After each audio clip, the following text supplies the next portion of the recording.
Hello दोस्तों, आज की वीडियो में हम एक्सप्लेन करेंगे एक रोमांटिक ड्रामा मूवी को। इस मूवी को 2017 में रिलीज किया गया था और इस मूवी का नाम है द लिटिल हावर्स। इस मूवी की कहानी में हम 3 नन्स को देखते हैं जो कि एक लड़के के साथ इंटीमेट होना चाहती है। ये लोग उस लड़के के साथ रोमांस करने के लिए क्या क्या करते हैं, यही हमें इस मूवी में देखने को मिलेगा। तो चलिए इस मूवी को शुरू करते हैं। इस मूवी की शुरुआत में हम सिस्टर फर्नांडा को देखते हैं जो कि एक गधे को लेकर चर्च की तरफ जा रही थी। चर्च में उसकी मुलाकात एक दूसरी नन से होती है और इस नन का नाम सिस्टर जेनवरा है। वो फर्नांडा से पूछती है, कल रात तुम कहाँ थी? फर्नांडा कहती है, मैं इस गधे को पकड़ने गई थी क्योंकि ये गधा चर्च से छूटकर भाग गया था। जेनवरा उससे पूछती है, हर रोज ये गधा कैसे भाग जाता है? ये दोनों एक दूसरे से बात कर रही होती है। उसी वक्त वहाँ से एक माली गुजर रहा होता है और वो माली इन दोनों को गुड मॉर्निंग कहता है, लेकिन बदले में ये दोनों उसे बुरा भला कहने लगती है और उसे गालियां देने लगती है। इसके बाद जेनवरा हेड सिस्टर के पास जाती है और उसे उस गधे के बारे में बताती है। वो कहती है इस गधे को संभालने की जिम्मेदारी उसे दी जाए। यहीं पे हम एक दूसरी सिस्टर को देखते हैं और इस नन का नाम सिस्टर अलेक्जेंड्रा है जो कि अपने रूम में बैठी होती है। सिस्टर अलेक्जेंड्रा अब चर्च में नहीं रहना चाहती है और वो अब अपने लाइफ को एंजॉय करना चाहती है और बाहर जाकर अपनी लाइफ को जीना चाहती है। दूसरे दिन सिस्टर अलेक्जेंड्रा के फादर उससे मिलने के लिए आते हैं। वो उसे बताते हैं उसके लिए कोई अच्छा लड़का नहीं मिल रहा है क्योंकि लड़के वाले बहुत ज्यादा दहेज मांगते हैं। इस पर सिस्टर अलेक्जेंड्रा कहती है अगर वो चर्च में पैसे देना बंद कर दे तब दहेज के लिए पैसों का इंतजाम हो जाएगा। उसके बाद सुनकर उसके फादर इस बात को मानने से मना कर देते हैं। अगले दिन हम तीनों नन्स को एक साथ देखते हैं और ये तीनों अपने बुने हुए कपड़ों को लेकर जा रही होती है। तभी वहाँ फिर से वही माली आ जाता है जिसने इन लोगों को सुबह में गुड मॉर्निंग कहा था। वो माली इन लोगों को गंदी नजरों से देखता है। ऐसा करते हुए तीनों नन्स उसे देख लेती हैं और ये तीनों मिलकर उस माली को खूब गालियां देती हैं और इसके बाद उसकी पिटाई भी कर देती हैं। वहीं दूसरी ओर हम फादर तोमासो को देखते हैं जो कि सिस्टर्स के बुने हुए कपड़ों को बाजार में लेकर जाने वाला था और वो बाजार की तरफ निकल जाते हैं। रास्ते में उनकी मुलाकात उसी माली से होती है। वो माली फादर से कहता है अब वो चर्च में काम नहीं करना चाहता है क्योंकि उन तीनों नन्स ने उसे बहुत पीटा है और उसे बहुत सारी गालियां भी दी हैं। फादर तोमासो उसे समझाने की पूरी कोशिश करते हैं और वो कहते हैं अब ऐसा कुछ भी नहीं होगा, तुम इस चर्च को छोड़कर मत जाओ। लेकिन वो माली फादर की बात नहीं मानता है और वहाँ से चला जाता है। इसके बाद हम इस मूवी में लॉर्ड ब्रूनो को देखते हैं जो कि अपनी बीवी फ्रांसिस्का के साथ बैठकर खाना खा रहा होता है। वो अपनी बीवी से काफी सारी बातें कर रहा होता है लेकिन उसकी बीवी का ध्यान अपने नौकर पर था और वो नौकर भी अपने मालकिन को देखे जा रहा था। इसके बाद हम रात में इन दोनों को इंटीमेट होते हुए देखते हैं। इंटीमेट होने के बाद ये दोनों आपस में बातें कर रहे होते हैं। उसी वक्त फ्रांसिस्का अपने नौकर से ये बात कहती है उसके हस्बैंड से कुछ भी नहीं हो पाता है। इसके बाद ये दोनों फिर से इंटीमेट होने लगते हैं। तभी कमरे में लॉर्ड ब्रूनो अंदर आता है। कमरे में काफी ज्यादा अंधेरा था। इस बात का फायदा उठाकर वो नौकर वहाँ से भागने लगता है, लेकिन लॉर्ड ब्रूनो उस आदमी का पीछा करते हुए नौकरों के क्वार्टर तक आ जाता है जहाँ वो नौकर सोने का बहाना करता है। इसके बाद लॉर्ड ब्रूनो सभी नौकरों के चेस्ट पर हाथ रखता है जिससे कि उसे ये बात पता चल जाता कि कौन सा नौकर अभी दौड़कर यहाँ आया है। मेसेडो की दिल की धड़कन काफी तेज थी लेकिन वहाँ काफी अंधेरा था जिसके वजह से लॉर्ड ब्रूनो उसे पहचान नहीं पाता है। इसीलिए वो उस नौकर का पोनीटेल काट देता है और वो सोचता है सुबह होते ही उसे ये बात पता चल जाएगा कि ये आदमी कौन है। लॉर्ड ब्रूनो के जाते ही मेसेडो उठता है और वो अपने सारे साथियों की पोनीटेल काट देता है। सुबह जब लॉर्ड ब्रूनो उस नौकर को पहचानने के लिए आता है और वो इस तरह से मेसेडो को नहीं पहचान पाता है। अगली सुबह फिर से फ्रांसिस्का मेसेडो के पास आती है और वो उसके साथ फिर से इंटीमेट होना चाहती थी। फ्रांसिस्का उसके साथ खुले में ही जबरदस्ती करने लगती है। फ्रांसिस्का और मेसेडो को ऐसा करते हुए लॉर्ड ब्रूनो देख लेता है और वो अपने सैनिकों को ये ऑर्डर देता है वो मेसेडो को पकड़कर यहाँ लाए। इसके बाद मेसेडो अपनी जान बचाने के लिए जंगल की तरफ भागने लगता है। जंगल में भागते हुए मेसेडो फादर को देखता है जो कि अभी नशे के हालत में होते हैं और उनकी गाड़ी नदी में पलट चुकी थी और उसके सारे कपड़े नदी में बह रहे थे। मेसेडो ये सब देखकर फादर की मदद करता है। फादर ये सब देखकर मेसेडो से बहुत खुश होते हैं और उसे अपने साथ चर्च में आने के लिए कहते हैं। जाते हुए फादर मेसेडो से ये कहते हैं तुम वहाँ पहुंचकर गूंगे और बहरे होने का नाटक करना, नहीं तो वहाँ की सिस्टर्स तुम्हें बहुत मारेंगी। अगले दिन ये दोनों चर्च पहुँचते हैं। वहाँ पहुंचकर फादर मेसेडो की मुलाकात सिस्टर मारिया से करवाता है। सिस्टर मारिया पहले तो मेसेडो को वहाँ रखने से मना करती है लेकिन फादर के कहने पर बाद में वो उसे माली की जॉब दे देती है। अगले दिन मेसेडो अपना माली का काम कर रहा होता है। तभी वहाँ पर सिस्टर फर्नांडा आ जाती है और वो मेसेडो को हथियार दिखाकर उससे पूछताछ करने लगती है।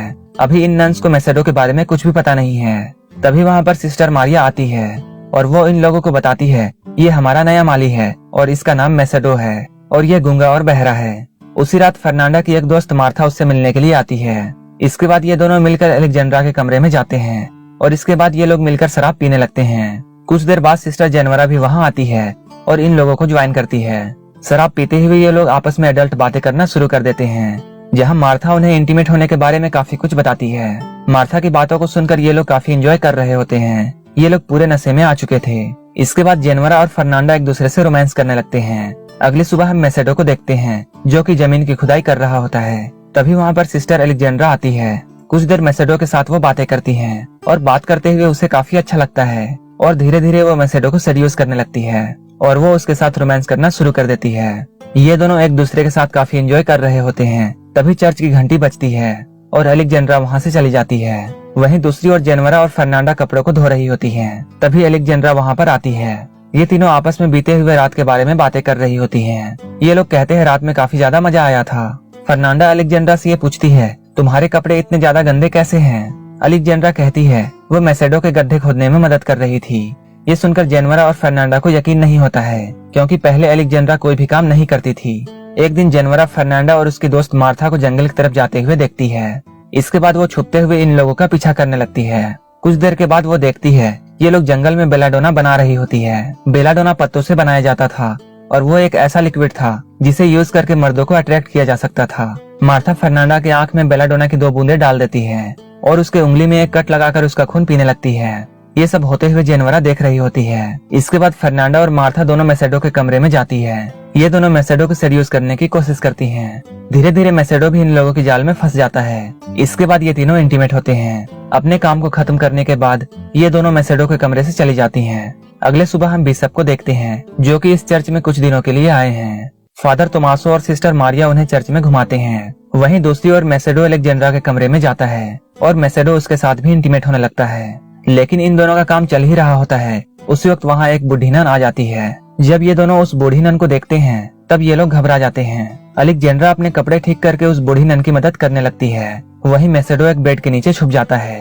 वो बूढ़ी नन बहरी होती है, इसलिए वो इन दोनों की हरकतों को नहीं जान पाती है। मैसेडो बेड के नीचे से निकलकर खिड़की से भागने की सोचता है, लेकिन तभी उस कमरे में बिशप और सिस्टर मारिया आ जाते हैं। मैसेडो ये देखकर फिर से पलंग के नीचे छुप जाता है। इन लोगों के जाने के बाद वो वहाँ से निकलता है। वहीं दूसरी ओर हम जेनवरा को देखते हैं। अब वो भी बेलाडोना बनाने लगती है, लेकिन वो उसे अपनी आंखों में डालने के बजाय पी लेती है, जिसकी वजह से उसे चक्कर आने लगते हैं। इसके बाद वो अपने हाथ पर एक कट लगाती है और उससे निकले हुए खून को अपने गाल पर लगा लेती है। इधर एलेक्जेंड्रा मैसेडो के कमरे में जाती है और वो उससे पूछती है उसने झूठ क्यों बोला कि वो गूंगा और बहरा है। इन दोनों की बातें चल ही रही होती है, तभी वहाँ पर जेनवरा आ जाती है। इसके बाद एलेक्जेंड्रा भागकर एक कोने में छुप जाती है। जेनवरा के दिमाग में बेलाडोना का नशा छाया हुआ था, जिस वजह से वो मैसेडो के पास जाते ही उससे रोमांस करने लगती है। लेकिन तभी उसे फर्नांडा की आने की आवाज सुनाई देती है। इसके बाद वो भी जल्दी से भागकर कोने में छुप जाती है, जहाँ उसकी मुलाकात एलेक्जेंड्रा से होती है। ये दोनों एक दूसरे को देखकर वहाँ चौंक जाते हैं। ये दोनों एक दूसरे को देखकर बहुत हैरान होते हैं। इसके बाद उस कमरे में फर्नांडा आती है और वो चाकू दिखाकर मैसेडो को किडनैप कर लेती है और उसे जंगल में ले जाने लगती है। एलेक्जेंड्रा और जेनवरा दोनों उसका पीछा करती हैं। जब ये लोग जंगल में पहुंचते हैं तब ये लोग कुछ अलग ही चीज देखते हैं। ये लोग देखते हैं जंगल के बीचों बीच आग जली हुई है और उस आग के चारों ओर चुड़ैलें नाच रही हैं। वहीं पास में मैसेडो भी पड़ा हुआ है, जिसे इन लोगों ने रस्सी में बांध दिया है। ये सब देखकर ये दोनों समझ जाती हैं कि फर्नांडा और मार्था मैसेडो की बलि चढ़ाने वाले हैं। मार्था मैसेडो को मारने वाली होती है, तभी वहाँ पर जेनवरा पहुँच जाती है और वो सभी चुड़ैलों को मारने लगती है। मार्था जेनवरा को रोकने की कोशिश करती है, लेकिन जेनवरा एक डंडे से मार्था पर वार करती है, जिससे मार्था बेहोश हो जाती है। इसके बाद एलेक्जेंड्रा भी वहाँ आ जाती है और वो मैसेडो को फर्नांडो से बचाती है। उस वक्त मैसेडो भी इन लोगों को अपनी सच्चाई बताता है। वो कहता है वो गूंगा और बहरा नहीं है। चुड़ैलों को मारते हुए जेनवरा खून में लथपथ हो चुकी थी। इसके बाद वो चर्च की तरफ भागने लगती है। वो चर्च पहुंचकर चिल्लाने लगती है और सभी लोगों को एक जगह जमा करती है। जेनवरा की शोर सुनकर बिशप भी वहाँ आ जाते हैं। वो बिशप से कहती है फर्नांडा एक डायन है। तभी वहाँ पर फर्नांडा, एलेक्जेंड्रा और मैसेडो भी आ जाते हैं। ये सब देखकर बिशप सिस्टर मारिया को बाहर बुलाते हैं, लेकिन उसी वक्त सिस्टर मारिया के कमरे से फादर तोमासो बाहर निकलता है, जिसे देखकर सब लोग बहुत हैरान होते हैं। अगली सुबह हम बिशप को देखते हैं, जो कि सभी लोगों को सजा सुना रहा होता है। वो फादर तोमासो को एक दूसरे चर्च में भेज देता है, जहाँ सिर्फ मर्द रहते थे। मैसेडो को फिर से लॉर्ड ब्रूनो के पास भेज दिया जाता है, जहाँ लॉर्ड ब्रूनो उसे जेल में बंद कर देता है। इसके बाद हम इन तीनों सिस्टर्स को देखते हैं, जो कि आपस में एक दूसरे से माफी मांगती हैं। अब इन तीनों को मैसेडो की बहुत चिंता हो रही थी। वहीं दूसरी ओर हम मैसेडो को देखते हैं, जो कि जेल में अपनी सजा को काट रहा होता है। तभी वहाँ पर लॉर्ड ब्रूनो आता है। लॉर्ड ब्रूनो कहता है उसने अपनी बीवी को कुत्तों और सुअरों के साथ बांध दिया है। वो ये भी कहता है जब तक उसका मन करेगा वो अपनी बीवी को जिंदा रखेगा। और वो मैसेडो से ये भी कहता है कि वो उसे किस तरह से टॉर्चर करने वाला है। कुछ देर बाद उस जेल में एक कछुआ आता है जिसके पीठ पर एक मोमबत्ती लगी हुई होती है। उस कछुए को उन तीनों सिस्टर्स ने वहाँ भेजा था ताकि सैनिकों का ध्यान इस कछुए में लग जाए और ये तीनों मैसेडो को आजाद कर सके। जैसे ही जेल के सैनिक उस कछुए के पीछे जाते हैं, सिस्टर्स वहाँ आकर मैसेडो को नन वाले कपड़े पहना देते हैं और उसे अपने साथ वहाँ से लेकर निकल जाते हैं। जेनवरा मैसेडो की जगह एक पुतला रख देती है, जिसकी वजह से सैनिकों को ऐसा लगता है कि वो पुतला मैसेडो है। इसके बाद ये चारों खुशी खुशी जंगल की तरफ भागने लगते हैं। ये चारों आपस में बहुत खुश होते हैं। इधर मारिया की मुलाकात जंगल में भटक रहे फादर तोमासो से होती है।